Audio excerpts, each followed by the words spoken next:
There's so much confusion out there about spinal decompression.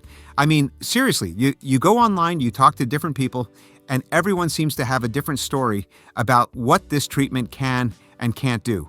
And when you're in pain, when you're desperate for answers, it's easy to get caught up in promises that sound too good to be true. Or, on the flip side, to get scared away by horror stories that might not even apply to your situation. So let's have an honest conversation about what's real and what's not when it comes to spinal decompression, okay? First off, let's talk about this idea that spinal decompression is some kind of cure-all for any back pain. Look, I wish it were that simple, but it's just not. Spinal decompression works best for specific types of problems, mainly when you have nerve compression from things like herniated discs or spinal narrowing. But if your pain is coming from muscle strain, certain inflammatory conditions, or other types of chronic pain, decompression might not be the right approach at all. It's not magic, you know? It's a specific tool for specific problems. Some people think those decompression tables work exactly like surgery, and that's just not accurate. Non-surgical decompression can create traction that may increase disc space, but it can't physically remove bone spurs and so forth. Now, that doesn't mean non-surgical approaches don't have value, that we get amazing results, but we need to be realistic about what each approach can and can't do. On the other side, there's this myth that surgery should always be the first option for disc problems. That's not how modern spine care works at all. The current approach most people try is, quote, conservative treatments, unquote. First, things like physiotherapy, drugs, maybe injections.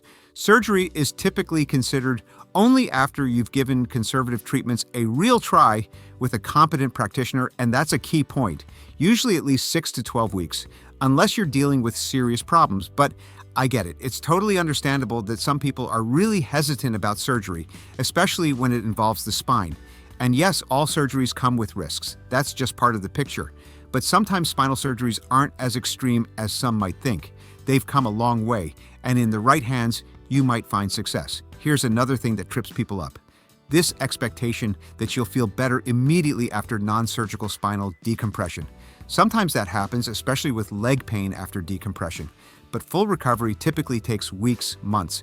Nerves heal on their own timeline, and some symptoms might stick around during the recovery process. And here's a big one. Not everyone with back pain is a candidate for spinal decompression. There are pretty strict criteria that determine who's a good fit. You need specific imaging findings that match up with your symptoms.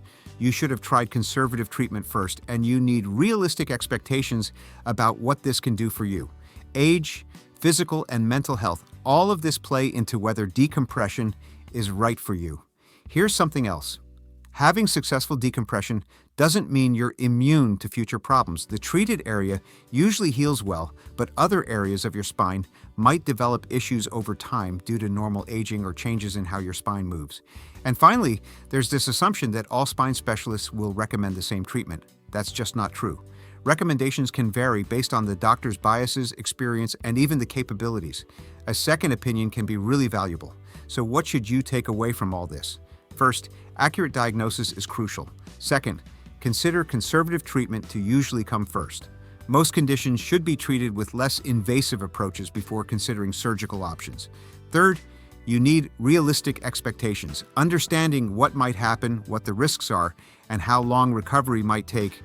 That's vital for being satisfied with your results. Fourth, every case is individual. What works for your neighbor or your coworker might not be right for you. You need a personalized evaluation and treatment plan. And finally, this isn't a one-and-done thing. Taking care of your spine through exercise, proper body mechanics, that's important for long-term success. Look, spinal decompression can be really effective for the right people with the right conditions. But separating fact from fiction is crucial for making good decisions.